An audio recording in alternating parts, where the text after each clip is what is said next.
The campsite at Karl Falls was really nice. The canoe landing is further up the trail, was a little tricky, but not too bad. Once again, in Temagami, level sites are still kind of tricky to find, and you don't get a lot of soil underneath for your stakes. The cooking area was fine, the toilet box was fine, the view was amazing, and of course, it was free. So I have 12.5 out of 14 for 89%, so pretty nice.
So that's the takeout here on this next lake.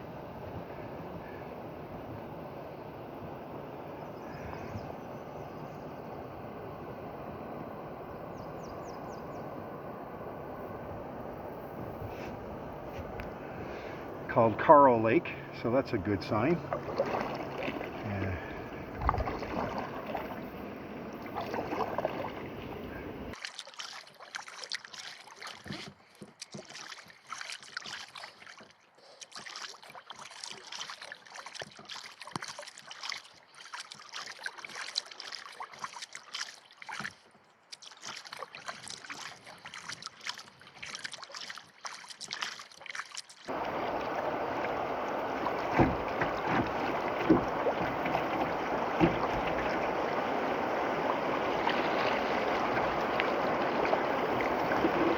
Well, good morning, everyone.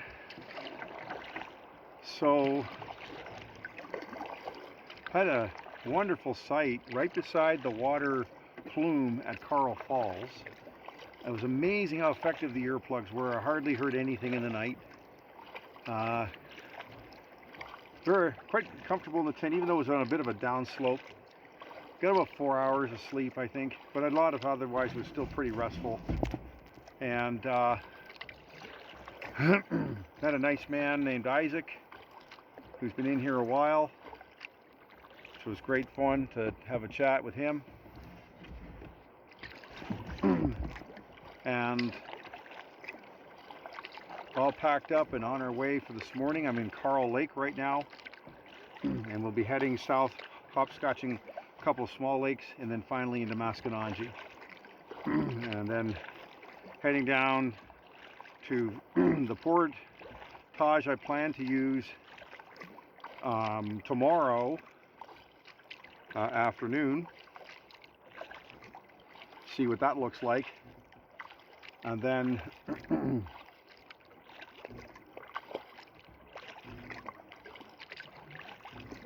and then to the Kelly out, see what that looks like, and find a decent site there. I'll pitch my tent, and then it'll depend on the wind. So I wanted to go south into Maskinonge, and I really hope I can, but yesterday got up to 30-40 kilometers an hour and 2-foot swells and all that, and that's just a little more than I'm interested in dealing with consistently. So we're going to just keep an eye on things. Right now it's cloudy, which is a good thing because that'll produce less daytime solar heating, which might cut the afternoon winds a bit, which might be a good thing for what we're trying to do today. So we'll just have to see. Anyhow, we've made it to day 2, and we're on our way here.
If the camera can show the black flies around me, they're pretty active right now. I'm a little warm in this fleece, but it protects me when I'm portaging. I'm always reluctant to wear the screens when I'm portaging because you've got the pack on, and if you're going through the forest, I'm afraid I'm going to catch it on something that I won't notice and rip it, and then it's useless.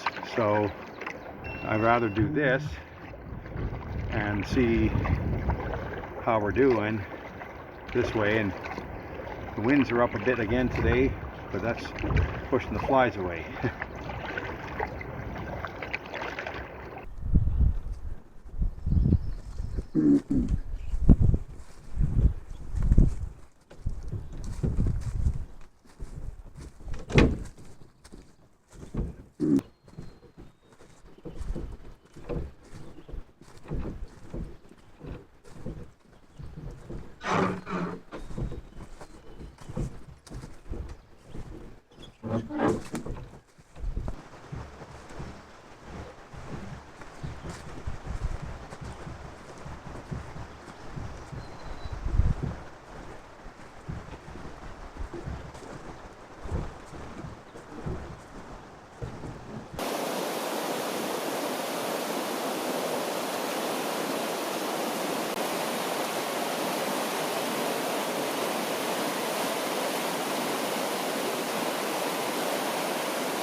We made it to Chiniguchi Lake. I've been taking my time deliberately. Have no expectation I'm going to be able to go too far south on the lake with the winds today. Right now I'm just going to paddle down somewhere, have lunch. I want to check out the portage that I want to use tomorrow and go across to the Kelly, figure out the campsite and see what we're doing, and then depending on that I might set up my tent there, and then we can still do some more paddling after, and I'll have enough weight in the back for stability. The last portage, unfortunately, on the map marked the old one, and I saw what was left of a pontoon boat, and there was a bit of a takeout there. There's a bit of a bear. I should have been suspicious because the other trails have been pretty well used and this looked kind of left over, but the wind was really howling and I didn't want to be wrong and have to come back up.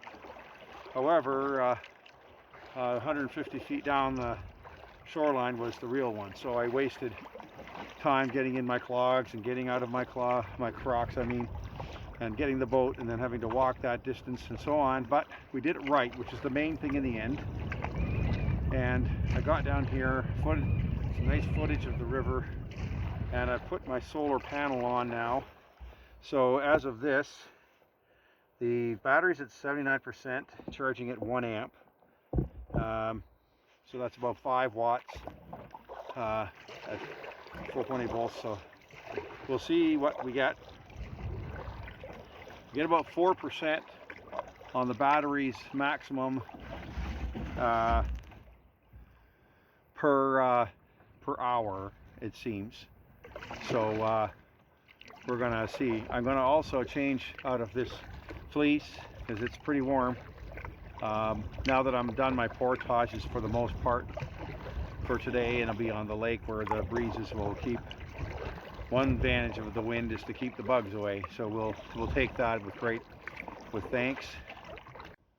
Much better.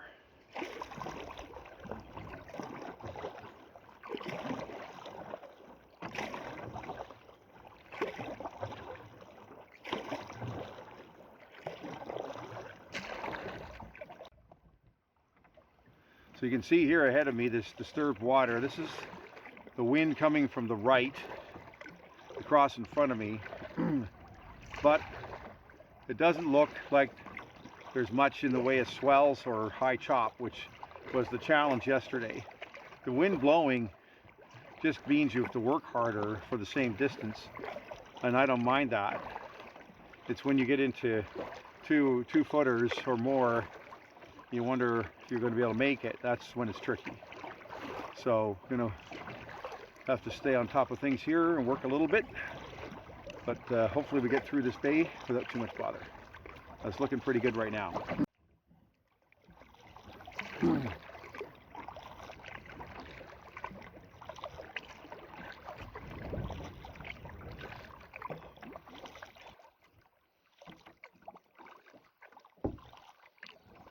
Bit of a current here. You didn't expect that. You think it's a lake, but it really seems to be going downhill.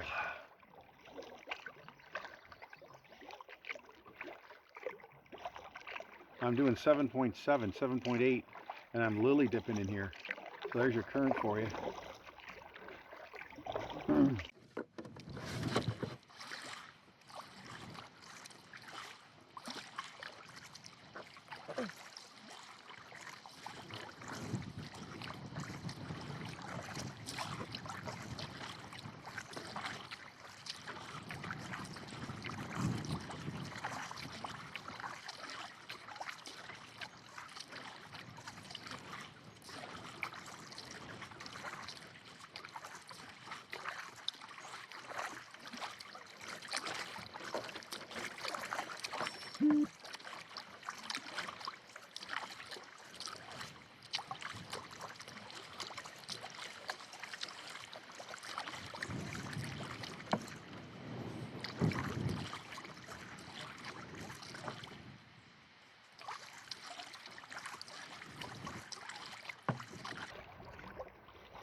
So I was able to find a place to get shore and had my lunch, just quite a bit, really kind of needed it, and took some clothes away to make it cooler. So I'm going to change the plan, I think, given the wind. I'm going to go to I'm going to go to the portage that I'm going to take tomorrow. That's going to take me over to Donald. Donald lies between this lake here and Kukugami Lake, and people call it the canyon. I don't know how serious that is or not, but it's 3 or 4 short portages between small lakes before you get there. Now, knowing this area and how tough those put-ins can be, and even the portages themselves, these are going to take twice as long, even if you are single portaging, because you can't take a chance on falling and hurting yourself, so you have to be very mindful of what you're up to. Anyhow, whatever, the point is that I think what I'd like to do, and then in the morning, before it gets too wild, hopefully, I can go down to the takeout from the Kelly Portage that goes through the lakes and see what that looks like before I head back up here and take that portage into Donald and go up to the north end and find a spot there somewhere. That's the arithmetic right now. It's effectively the same trip, except that I'm not going as far south and Maskinongi, and I guess that's a prisoner of the winds, and we just have to accept that. Pretty nice trip so far. All I can say is Karl Falls is just spectacular. I mean, the falls are not particularly high, but my gosh, that's a flow through there. And the boulders and the wild setting, like you really, that's a different kind of place there. It's pretty nice.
So that takeout for the canyon portage it's a little steep and everything, but there's some rocks. I think we can get ashore without being too much stuff going on.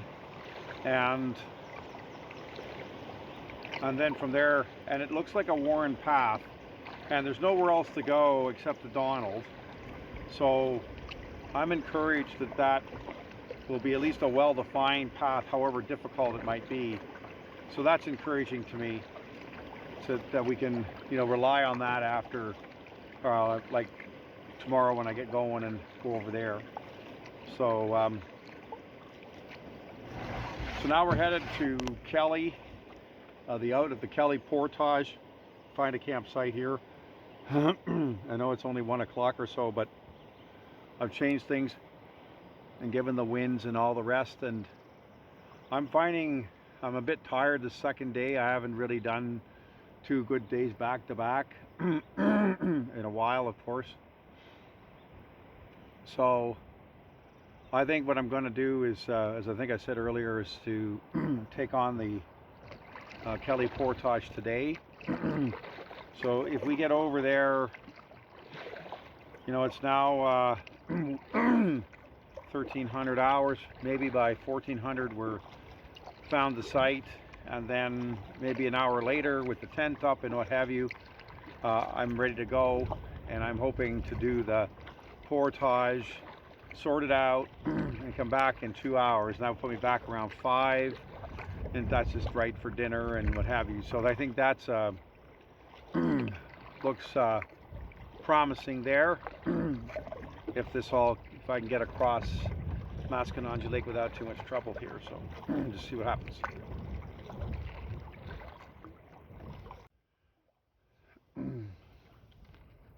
So after going to the canyon portage just to check it out, I crossed Mascanongi Lake a little on an angle. It's taken me pretty much till now from whenever I went to the other thing. I'm going to say probably half an hour, 45 minutes. The wind must have been 30, 35 kilometers an hour. It was something else. And thankfully on this lake, the waves never got more than maybe 30 centimeters, and I wasn't worried.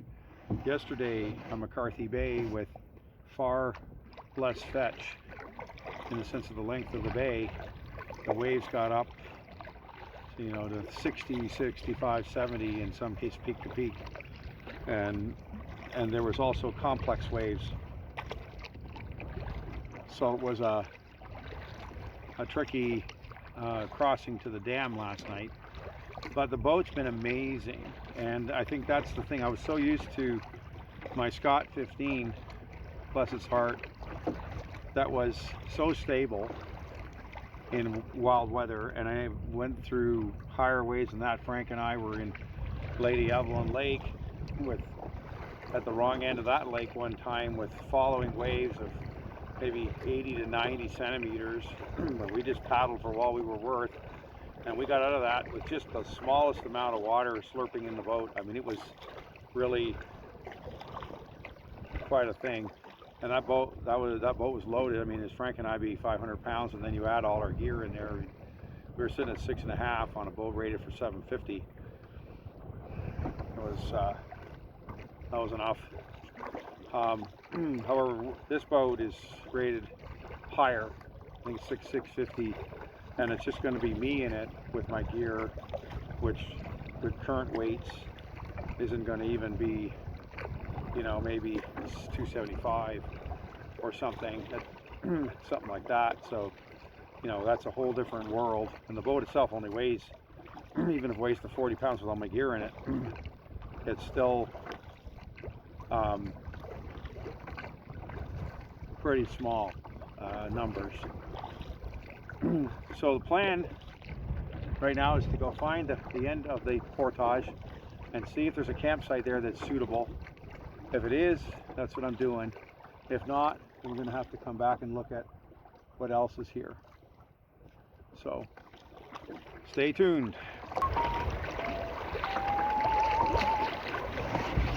Okay, so there's something here with that lawn. There's that campsite, I suspect is that. So hopefully we are here.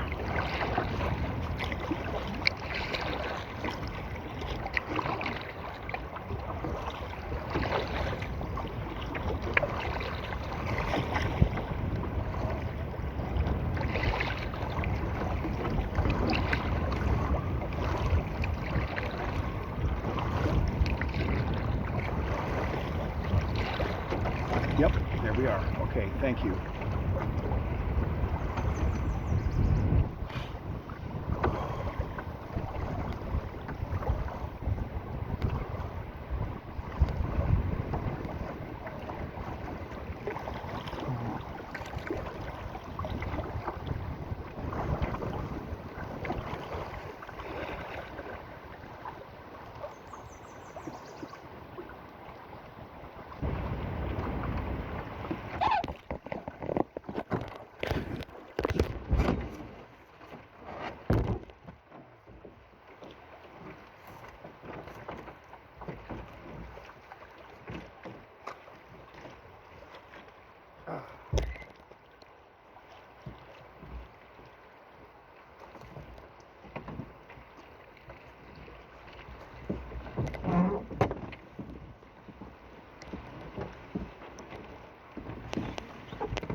was an hour or so of heavy work to get here. The waves weren't too bad, but boy, you really, it's got to be 30, 35 kilometers an hour wind. I've had one case where I was barely paddling and a wind hit me from behind and I was going 8.5 kilometers an hour. So that's enough paddling for me today. I'm going to try and find something right here on the portage where I can camp for the night, and then I'm going to walk the portage. So I'll get sorted here. And yeah, it's just fantastic. I just like, you know, we talk about the challenges, but that's why you're here. And this is a magnificent place, and having to work for it a little bit, it just makes it even better. So it's all good.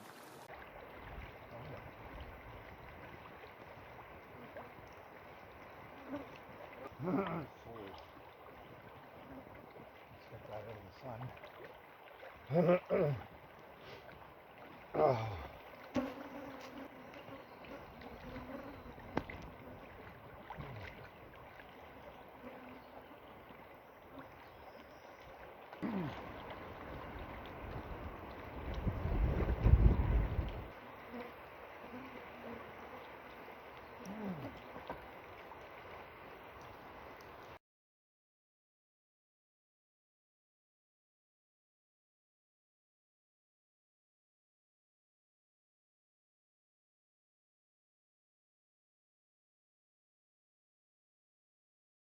So I've just hiked the Kelly track 3.5 kilometers here to the Sturgeon River, which you now see behind me. And one thing I'd like to do is to do a trip through this area and come down this river, come out here, but not do the 3.5 kilometer portage, go through the lakes. So I didn't video much on the trail because I just wanted to get here. I changed my schedule today, and just wasn't time to fool around with that too much. So I'll just give you a little look. There's a very steep sandy takeout here that's going to keep everybody honest, and it's probably 50-60 degrees, so it's quite a deal, but I guess you figure it out one way or the other and get things up here. And then this is a nice grassy flat area here, and would serve a campsite for 2 or 3 tents. And that's the only campsite on this path that I saw. Now I should point out there's 2 trees here that have been worked on by beavers, so I don't know if you'd want to camp beside them, or maybe the rangers will do something about that.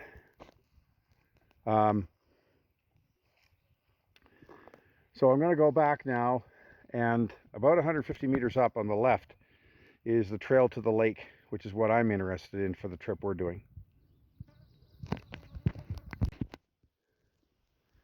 So there's Kelly Lake. The last 50 meters of this is a little sketchy. You get to this bog mat here. I guess you have to figure it out at the time. Probably can just go straight through there. It's pretty grassy. It might be soft, but I think you probably can get there. And then that's Kelly Lake. So it looks all right. And I think if in a pinch, back there, 10-20 meters, there's an area where you could camp if you're really stuck. But it's nice. I'm sure when I do this I'll know why, but right now doing the lakes seems to be more fun than hauling the canoe and gear for 3.5K. I'm not sure what the fun part is doing that, and it's not that scenic either versus this type of setting. So hopefully if I get to do this trip, I'll enjoy it. And now back to camp. So I had a thought of rigging my netting thing with 4 guy wires to make a space underneath it, but if there's any wind or whatever, there's just too much, the skirt blows up and the bugs get in and so forth. So the fellow I met last night, he just does his with 2 ropes and lets it drape, and then you sit underneath it, and for the most part it works pretty well. And that's what I'm going to do tonight, and it's not too bad at all. I'm kind of happy with it. So one of the changes I made was to mount my Crocs on the side of the canoe with double-sided weatherproof tape. However, it's not weatherproof. Canoe didn't get that wet today, and I used the Crocs to get out. I never used them to get in, so it wasn't sloshed. So the Crocs are damp, and they put them on there anyhow, and by the end of the day it fell off. So I'm going to have to epoxy it on. I guess seems to be the only real way to do it, so that's a job when I get back. Other than that, I'll tell you, I had said before the trip that I hadn't had any experience in rough water with this canoe. Well, that's all finished with. Holy smoke. Is that the dam at the south end of Masconnongie Lake was opened more aggressively the last day or two. And so when you're going from the upper lake to the lower lake, as I noticed, there was a pretty good current there. And I went about 8 or 9 kilometers an hour through there, and you really noticed it. And this is because they're draining it a little bit, and to bring it down to the level they want. And so there's an explanation for that. This fisherman said that it was aggressive enough that he couldn't take his boat up through where I'd gone with the canoe coming the other way. His trolling motor wouldn't do it. So that's how much current was created by, I don't know how much they're lowering the lake, but again, this is all May, right? So we have to remember that. Season's just getting going. So it's, I don't know, 10 to 9 or something like that on day 2. This is by far the quietest that Masconnongie Lake's been all day. It's quieted down the last hour or so.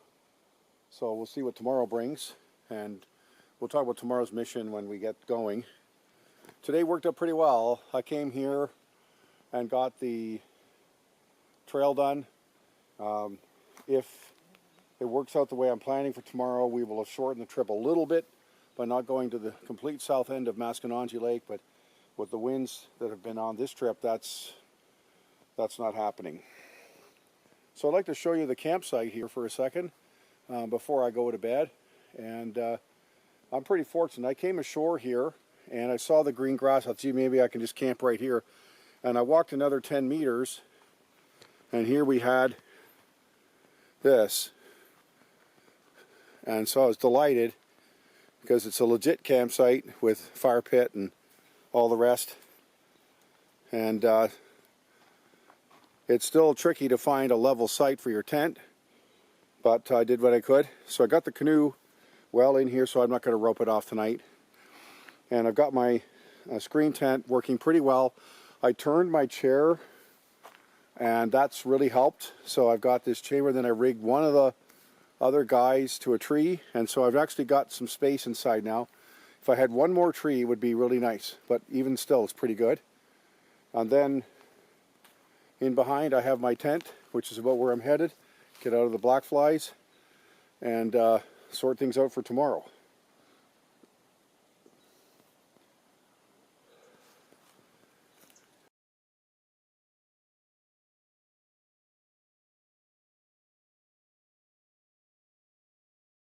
Starting the day at my Karl Falls campsite marked item 1 on the map, I portaged into Karl Lake and visited the rapids marked at item 2.